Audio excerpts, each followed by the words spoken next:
સાહિત્યની વિભાવનાની આપણે ચર્ચા કરી, એ ચર્ચામાં એક પેટા મુદ્દો પણ બને છે, એ છે લલિત અને લલિતેતર સાહિત્ય.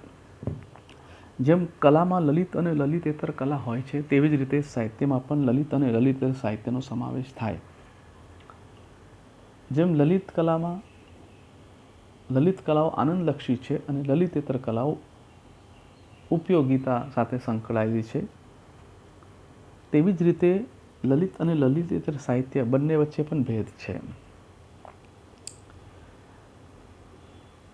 જે સાહિત્યમાં સર્જકતાના અંશો છે, તેમાંના સૌંદર્ય કે લાલિત્યને કારણે તે લલિત સાહિત્ય કહેવાય.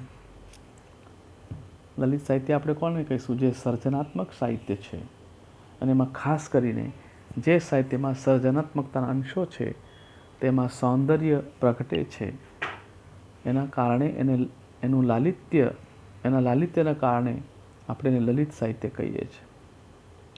સાહિત્યનો હેતુ સર્જકની આત્માભિવ્યક્તિ છે.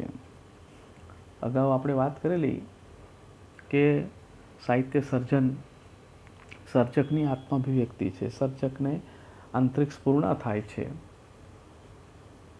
એટલે એ સાહિત્ય સર્જન કરે છે અને એનાથી એને આનંદની પ્રાપ્તિ થાય. એટલે સર્જકની આત્માભિવ્યક્તિ છે, રસની નિષ્પત્તિ છે. સર્જક ચિત્તમાં રહેલો ભાવ પ્રગટ થાય ત્યારે રસ નિષ્પત્તિ એને થાય છે. લલિત સાહિત્ય એટલે કલા સર્જન, કાવ્ય, નવલકથા, વાર્તા, નાટક, સર્જનાત્મક લલિત નિબંધ લલિત સાહિત્યના વર્ગમાં આવે. આ બધા જ સ્વરૂપોની હું જે વાત ગણાવું છું, એ બધા જ સ્વરૂપોમાં રસ નિષ્પત્તિ પણ છે અને આનંદ પણ છે. સર્જકની આત્માભિવ્યક્તિ છે. જે સાહિત્યમાં કલ્પના અને સર્જકતાના રંગો નથી અને જેનો હેતુ માત્ર જ્ઞાન પ્રદાનનો છે, તેવા સત્ય નિર્ભર, માહિતી પ્રચુર કે જ્ઞાનયુક્ત સાહિત્યને લલિતેતર સાહિત્ય કહેવામાં આવે. જો આ બે વચ્ચેનો ભેદ. લલિત સાહિત્ય જે છે તેમાં આનંદ છે અને સૌંદર્યની પ્રાપ્તિ છે, જે આપણા ચિત્તને આનંદ આપવાનું કામ કરે છે. જ્યારે લલિતેતર સાહિત્ય જે છે, જેમાં કલ્પના નથી, સર્જકતાના રંગો પણ નથી, જેનો હેતુ માત્ર ને માત્ર જ્ઞાન પ્રદાનનો છે, જે સાહિત્ય સત્ય પર આધારિત છે, જેમાં માહિતી છે, જ્ઞાન છે, એવા સાહિત્યને આપણે લલિતેતર સાહિત્ય તરીકે ઓળખીએ છીએ. જીવનને જેમ કલાના આનંદની આવશ્યકતા છે, તેમ જ્ઞાન બોધની પણ તેટલી જ આવશ્યકતા છે. ઈશ્વરે આપણે બે વસ્તુ આપી, અગત્યની બે વસ્તુ આપી છે. એક હૃદય આપ્યું અને એક મગજ આપ્યું. તો બંનેથી બે પ્રકારનો આનંદ આપણે પ્રાપ્ત કરીએ છીએ, બંનેથી બે પ્રકારના આપણે કામ કરીએ છીએ. હૃદયમાંથી જુદા જુદા ભાવ ઉત્પન્ન થાય છે અને એ ભાવના કારણે આપણું જીવન ટકી રહે છે. અને મગજથી આપણે સારું વિચારીએ છીએ અને આપણી બાબતમાં સારો નિર્ણય લઈ શકીએ છીએ. એટલે જ્ઞાનની વાત હોય ત્યારે મગજ દ્વારા આપણે પ્રાપ્ત કરીએ છીએ, અને જ્યારે ભાવની વાત હોય ત્યારે આપણે હૃદય દ્વારા પ્રાપ્ત કરીએ છીએ. એકલા લાગણીશીલ બનીએ તો પણ જીવી શકાય નહીં, અને એકલા મગજ દોડાવીએ તો પણ જીવી શકાય નહીં. તો આ બેનું બેલેન્સ કરીએ છીએ ત્યારે આપણે આપણું જીવન સુખરૂપ પસાર કરી શકીએ છીએ. એટલે મનુષ્યને આનંદની સાથે સાથે જ્ઞાન બોધની પણ આવશ્યકતા તો હોય જ છે. એ લલિતેતર સાહિત્ય આપણે આપવાનું કામ કરે છે. લલિત સાહિત્યમાં આનંદ સાથે ગૌણપણે જ્ઞાન આવે. જેમ કલાની અંદર લલિત કલાઓમાં આનંદની સાથે સાથે ક્યારેક ગૌણપણે ઉપયોગિતા આવે, અને લલિતેતર કળામાં ઉપયોગિતાની સાથે ક્યારેક ગૌણપણે આનંદ આવે, તેવી રીતે અહીંયા પણ લલિત સાહિત્યમાં આનંદની સાથે ગૌણપણે જ્ઞાન આવે. માત્ર માહિતી જ્ઞાન પ્રચુર ને સર્જકતા વિનાના નિબંધો, લેખો, સંશોધન પત્રો, પ્રબંધો, કેટલીક આત્મકથાઓ, આ બધું લલિતેતર સાહિત્યમાં જાય. પત્ર, ડાયરી વગેરે. આમ તો સાહિત્ય માત્રમાં લાલિત્યની અપેક્ષા છે. જ્યાં લાલિત્ય નથી ત્યાં સાહિત્ય નથી. એ લાલિત્ય અનુભૂતિનું હોય છે કે પછી આકૃતિ અને અભિવ્યક્તિનું જેમાં ઉભય પ્રકારનું લાલિત્ય છે તે તો લલિત સાહિત્ય છે જ. લલિત સાહિત્યમાં સર્જકની સ્વયંસ્ફુરણાની અભિવ્યક્તિ હોય છે,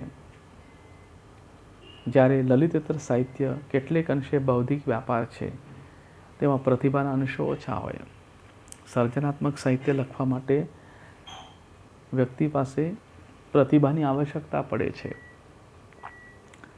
જ્યારે લલિતેતર સાહિત્ય લખવું હોય ત્યારે બુદ્ધિની આવશ્યકતા પડે છે. બૌદ્ધિક વ્યાપાર છે. પ્રતિભાની શક્તિ તેજ લલિત સાહિત્યમાં હોય છે, અને એને મુકાબલે લલિતેતર સાહિત્ય ઝાંખું લાગે છે, કેમ કે એમાં પ્રતિભા નથી, જ્ઞાન છે. લલિત સાહિત્ય એ ભાવ, વિચાર અને કલ્પનાની આનંદ સૃષ્ટિ છે. ભાવ, વિચાર અને કલ્પના 3 મહત્વના શબ્દો. તો લલિત સાહિત્યમાં 3 શબ્દોનો પ્રયોગ થાય: ભાવ, વિચાર અને કલ્પના. પહેલાં ભાવ પ્રગટે છે, પછી એ ભાવને કઈ રીતે નિરૂપવાનો છે એનો વિચાર કરવાનો છે, અને પછી એમાં કેટલી અને કેવી પ્રકારની કલ્પના ભેળવવાની છે એનો વિચાર કરીને જે કૃતિ નિર્માણ થાય એ લલિત સાહિત્યની કૃતિ બનતી હોય છે. એટલે ભાવ, વિચાર અને કલ્પના બહુ જ મહત્વની બાબત છે. લલિતેતર સાહિત્યમાં કલ્પનાની એવી કોઈ લીલા દેખાતી નથી, તે માત્ર સત્ય પર આધારિત છે. લલિતેતર સાહિત્ય તો જ્ઞાન અને માહિતી પ્રચુર છે, એટલે એમાં કલ્પના લીલા હોય નહીં, એ માહિતી પ્રધાન છે. ઇતિહાસમાં કયો રાજા કઈ સાલમાં થયો એની વાત કરવી હોય તો ત્યાં કલ્પના ચાલે નહીં. એની સાલવારી હોય, એનો સમયગાળો હોય, એનું નામ હોય, બધું જે સાચું છે તે જ હોવાનું, એટલે ત્યાં કલ્પના નથી. હા, ઐતિહાસિક નવલકથા હોય તો એ કાલ્પનિક હોઈ શકે, જેમ કે મુનશીએ લખી જય સોમનાથ, પાટણની પ્રભુતા, ગુજરાતનો નાથ, રાજાધિરાજ, પૃથ્વી વલ્લભ, આ બધી નવલકથાઓ લખે છે. ઐતિહાસિક નવલકથાઓ છે, પણ છતાં એ લલિત છે, કેમ કે નવલકથા છે. એને ઇતિહાસને વફાદાર રહીને કામ નથી કર્યું મુનશીએ, અને ઇતિહાસની ઘટનાને કેન્દ્રમાં રાખીને એમાં એને લાલિત્ય ઉમેર્યું છે. એટલે હકીકત, માહિતી, વાસ્તવ, બૌદ્ધિક જ્ઞાન, જીવન ચિંતન આદિ લલિતેતર સાહિત્યનો ઘાટ ઘડે છે. લલિત સાહિત્ય અભિધાને પાર કરીને લક્ષણા અને વ્યંજનામાં રાચે છે, એવું લલિતેતર સાહિત્યમાં બનતું નથી. આ બે વચ્ચે મોટો ભેદ છે. એટલે ટૂંકમાં એમ કહી શકીએ કે લલિત સાહિત્યમાં ભાષા દ્વારા રસ અને સૌંદર્યનું સર્જન થાય, અને તે હૃદય અને મનને સ્પર્શે છે, જ્યારે લલિતેતર સાહિત્ય જે છે તે બુદ્ધિની અપીલ કરે છે, જ્ઞાન સમૃદ્ધિ વધારવાનું કામ કરે છે, અને એની ભાષા બહુધા સફાઈદાર અને વ્યવહારની ભૂમિકાએથી પ્રયોજાતી હોય છે. તો આટલો બે વચ્ચેનો એક ભેદ છે. તો આ એક નાનકડો મુદ્દો પણ આપણે થોડો ધ્યાનમાં રાખીએ, જે આપણે ટૂંક નોંધ માટે પણ પૂછાઈ શકતો હોય છે.